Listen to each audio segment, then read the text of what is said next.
Hello everyone, welcome back to my channel cooking with Armina. রমজানের ইফতার টেবিলকে আরও স্পেশাল করতে আজ বানাচ্ছি মজাদার ও ক্রিস্পি রমজান স্পেশাল চিকেন চপের রেসিপি। বাইরে মচমচে, ভেতরে সফট আর জুসি, একদম পারফেক্ট ইফতার আইটেম। চলুন তাহলে শুরু করা যাক আজকের রেসিপিটি। প্রথমেই আমি চিকেনের পুরটা বানিয়ে নেব, আর তার জন্য কড়াইতে 2 টেবিল চামচ সরষের তেল দিয়ে দিলাম। তেলটা ভালো মতো গরম হয়ে গেলে দুটো শুকনো লঙ্কা আর গোটা জিরে ফোড়ন দিয়ে নিলাম। 2 থেকে 3 সেকেন্ড ফোড়নটা ফ্রাই করে নেব। তারপরে আমি এর মধ্যে পেঁয়াজ কুচি দিয়ে দিলাম। এখানে আমি দুটো মিডিয়াম সাইজের পেঁয়াজ কুচি করে কেটে নিয়েছি। পেঁয়াজটা হালকা গোল্ডেন হয়ে গেলে এর মধ্যে দিয়ে দিচ্ছি আদা রসুন বাটা। আদা রসুনের কাঁচা গন্ধটা পুরোপুরি চলে যাওয়া পর্যন্ত 1 থেকে 2 মিনিট ভালো করে ভেজে নেব। এখন আমি এর মধ্যে দিয়ে দিলাম স্বাদ মতো লবণ, হলুদের গুঁড়ো, কাশ্মীরি লঙ্কার গুঁড়ো, লাল লঙ্কার গুঁড়ো, জিরের গুঁড়ো আর ধনের গুঁড়ো। তারপর একটু জল দিয়ে সবকিছু খুব ভালো করে কষিয়ে নিতে হবে। গ্যাসের ফ্লেমটাকে মিডিয়ামে রেখে মশলা কষাতে হবে। দেখবেন ধীরে ধীরে মশলা ঘন হয়ে আসছে আর তেল ছেড়ে দিচ্ছে। এই সময় এটা ভালো করে নেড়ে কষাতে হবে, তাহলেই রং আর স্বাদ দুটোই সুন্দর আসবে। মশলা সুন্দরভাবে কষানো হয়ে গেলে আগে থেকে পরিষ্কার করে ধুয়ে জল ঝরিয়ে রাখা চিকেন কিমাটা দিয়ে দিচ্ছি। এবার ভালো করে নেড়ে মশলার সাথে মিশিয়ে নেব। চিকেনটা যখন একদম শুকনো শুকনো হয়ে যাবে তখন বুঝবেন মশলাটা ভালো করে কষানো হয়েছে। এই সময় আমি অল্প একটু জল দিয়ে দিচ্ছি, খুব বেশি না, শুধু যেন কিমাটা নরম থাকে। এবার ঢাকনা দিয়ে লো মিডিয়াম ফ্লেমে 4 থেকে 5 মিনিট রান্না করে নেব। এতে করে কিমাটা ভেতর থেকে সুন্দরভাবে সেদ্ধ হবে আর মশলার ফ্লেভারও ভালোভাবে ঢুকে যাবে।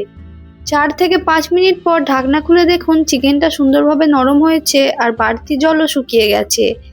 এখন দিয়ে দিচ্ছি স্বাদ মতো সামান্য একটু চিনি, তার সাথে অল্প একটু গরম মশলার গুঁড়ো আর আমার বানানো ভাজা মশলার গুঁড়ো। এই ভাজা মশলাটা আমি আগে থেকে শুকনো কড়াইয়ে ভেজে গুঁড়ো করে রেখেছি। কি কি উপকরণ ব্যবহার করেছি সেটা আমি ডেসক্রিপশন বক্সে বিস্তারিত দিয়ে দেব, অবশ্যই দেখে নেবেন। মশলা দেওয়ার পর আরেকবার ভালো করে মিশিয়ে নিচ্ছি, যেন পুরো কিমার সাথে ফ্লেভারটা সুন্দরভাবে মিশে যায়।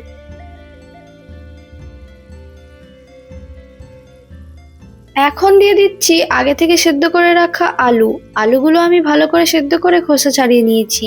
এবার হালকা করে চটকে কিমার মিশ্রণের মধ্যে দিয়ে দিচ্ছি। আলু দেওয়ার পর ভালো করে মিশিয়ে নিলাম, যেন কিমা আর আলু একসাথে সুন্দরভাবে ব্লেন্ড হয়ে যায়। আলু দিলে পুরটা আরো সফট হয়, বাইন্ডিং ভালো হয় আর চপ ভাজার সময় ভেঙে যাওয়ার ভয় থাকে না। সব শেষে দিয়ে দিলাম অল্প একটু লেবুর রস আর ধনেপাতা কুচি। ব্যাস, ভালো করে মিশিয়ে নিয়ে ঠান্ডা করে নিলেই আমাদের চপের পুর একদম রেডি।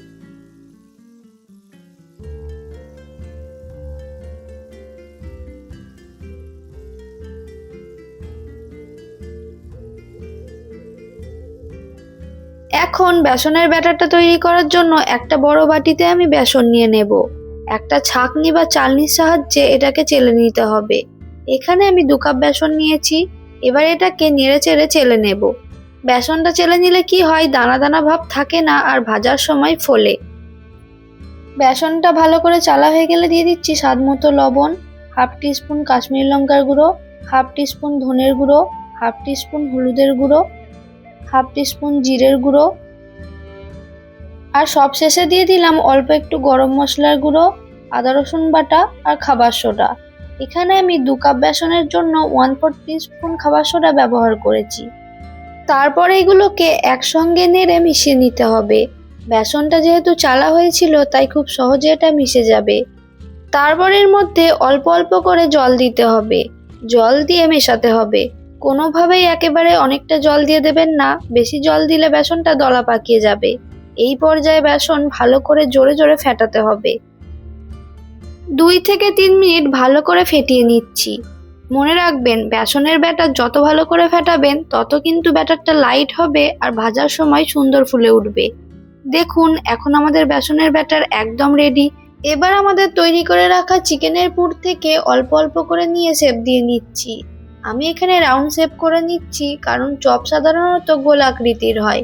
তবে আপনারা চাইলে ওভাল, লম্বা বা একদম নিজেদের ইচ্ছা অনুযায়ী শেপ দিয়ে নিতে পারেন। সবগুলো একই সাইজের করার চেষ্টা করবেন, তাহলে ভাজার সময় সমানভাবে রান্না হবে। এখন কড়াইয়ের মধ্যে পরিমাণ মতো রিফাইন্ড অয়েল দিয়ে তেলটা ভালো মতো গরম করে নিচ্ছি। গ্যাসের ফ্লেমটাকে হাইতে দিয়ে তেলটা খুব ভালো মতো গরম করে নিতে হবে। এখন বেসনের ব্যাটারের মধ্যে সেপ দেওয়া চপগুলো একটা চামচের সাহায্যে ডুবিয়ে আলতো করে গরম তেলের মধ্যে ছাড়ছি। আর খেয়াল রাখবেন এই সময় গ্যাসের ফ্লেমটাকে কিন্তু মিডিয়ামে রাখতে হবে, নাহলে চপগুলো ওপর থেকে পুড়ে যাবে। একসাথে বেশি চপ দেবেন না, তাহলে তেলের তাপমাত্রা কমে যাবে আর চপ মচমচে হবে না। গ্যাসের ফ্লেমটাকে মিডিয়ামে দিয়ে এটা ধীরে ধীরে ভাজবো। মিডিয়াম ফ্লেমে এগুলো ধীরে ধীরে ভাজবো। একদিক হালকা গোল্ডেন হলে আলতো করে উল্টে দিচ্ছি। দেখুন ধীরে ধীরে সুন্দর একটা সোনালী রং চলে আসছে। চপগুলো যখন চারিদিক থেকে সমান গোল্ডেন ব্রাউন হয়ে যাবে তখন তুলে নিচ্ছি। তুলে টিস্যু পেপারের ওপর রাখছি যেন অতিরিক্ত তেল ঝরে যায়। এইভাবে সব চপ ভেজে নিলেই তৈরি হয়ে যাবে আমাদের একদম ক্রিস্পি, বাইরে মচমচে আর ভেতরে soft Ramzan special chicken chop. গরম গরম সস বা পুদিনার চাটনির সাথে পরিবেশন করুন। ইফতার টেবিলে সবাই খুশি হয়ে যাবে। আজকে তাহলে এই পর্যন্তই বিদায় নিচ্ছি। সবাই ভালো থাকবেন, সুস্থ থাকবেন।